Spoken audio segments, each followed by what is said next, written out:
I call the honourable member, Kevin Haig. Thank you very much, Mr. Speaker. Tēnā koe. Tēnā koe.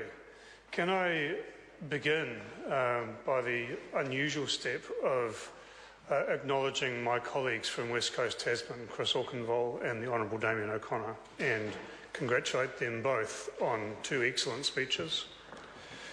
Mr. Speaker, in the 1980s and 1990s, New Zealand experienced a wave of change underpinned by the bone-headed notion that if a government takes a hands-off attitude to more or less everything, then the free market competition that results between unregulated companies will somehow magically produce the best outcomes for everyone.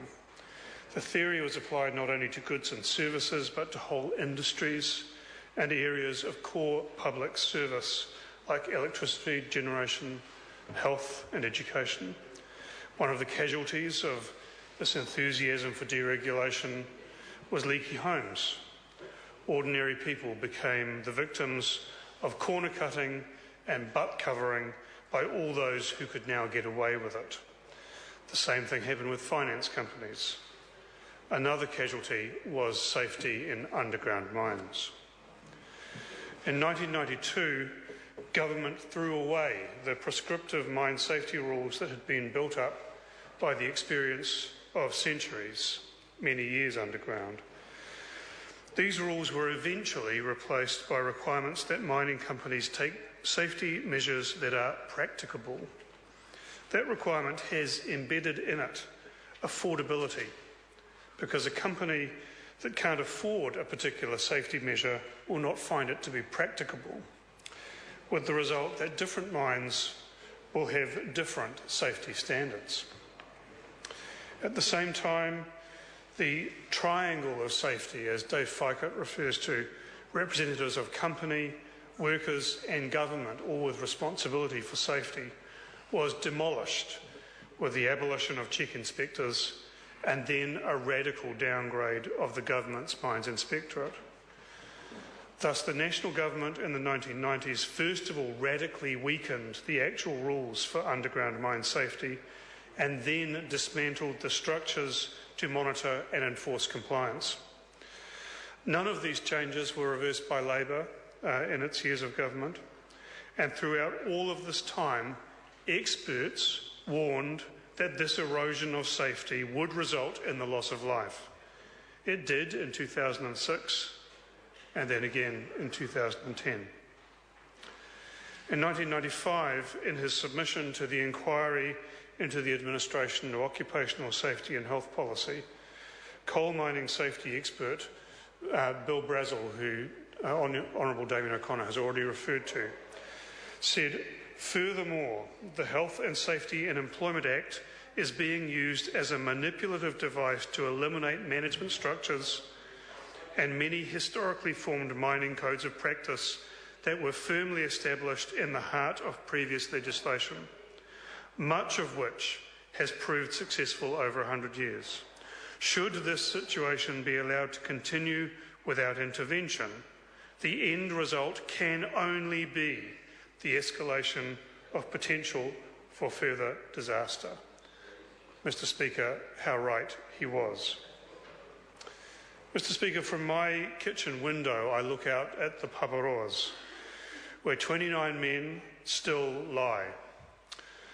I'm reminded every day of my commitment that those men's remains are brought back to their families, that the investigation of their deaths sees justice done, and that systems are reconstructed to protect all other underground miners from avoidable risk.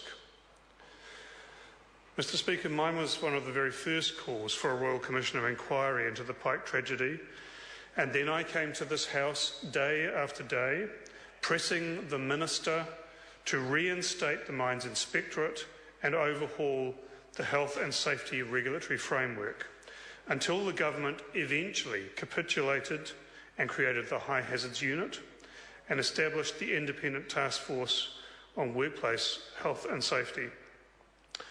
The Royal Commission and the Independent Task Force both produced excellent recommendations. I'd like to say that the job of reconstructing those safety systems to protect miners is now being completed with this bill, but I cannot. When the government said it would implement all of the recommendations of the Royal Commission, I cautiously welcomed the announcement, but said the devil will be in the detail. Now we've seen some of the detail, and it has become clear that the government intends a pale facsimile of what the Royal Commission and the Independent Task Force intended. Of course, we welcome the government's eventual acceptance that a standalone occupational safety and health agency was required.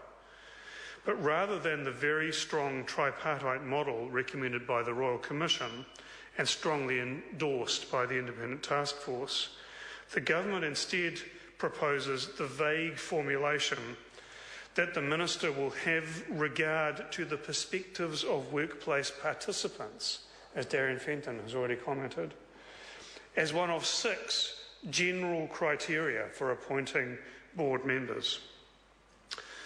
The functions of the new entity owe much more to the standoffish, half-hearted and proven inadequate approach of the Department of Labour to these responsibilities, rather than the strong, authoritative and proactive agency that has been intended. The agency will enforce the legislation, but every other function, and there are 13 functions, is to advise, promote, provide guidance, and generally give the appearance of action without authority. Government is proceeding to provide for advisory groups when this has been resoundingly rejected by participants in the task force process. Particularly, Mr. Speaker, as it seems that this will be accompanied by the dismantling of the Workplace Health and Safety Council. I invite subsequent government speakers to tell me if I am wrong, but if I am right, such a dismantling would seem to contravene ILO conventions to which New Zealand is signatory. The changes in Part 2 of the bill certainly go part way towards re-establishing that triangle of safety I referred to earlier, and I'm pleased that it is largely based on the Queensland Coal Mining Safety and Health Act. In a variety of places, however, the bill resorts again to weasel words. In the proposed new Section 19Q, which is pivotal, for example, mine operators must show that there is a documented worker participation system that provides reasonable opportunities for mine workers to participate in improving health and safety. I want to state categorically, Mr. Speaker, that that's not enough. Successful mine safety programs require that there is full worker participation. It can never be acceptable under the law for an employer to be able to say, well, we provided them the opportunity, but they didn't show up at the meeting. I remain profoundly disappointed that the government has not moved to address the all practicable steps formulation in the Act itself. More prescriptive regulations for mining should emerge from the new processes being established, but unless the problem is dealt with in the Act, I believe it will continue to drive haphazard practice in industries such as forestry, which also has an appalling safety record. Part 3 of the bill establishes a wider role and sounder footing for the Mines Rescue Service, and that is long overdue. The pity is that the government's woeful management of solid energy and its current underground coal mines may have already seen a critical loss of expertise from our Mines Rescue Service. All in all, one has the impression that the government has not learned its lesson and has again hoped to get away with superficial or half-hearted adjustment rather than the fundamental change that is called for.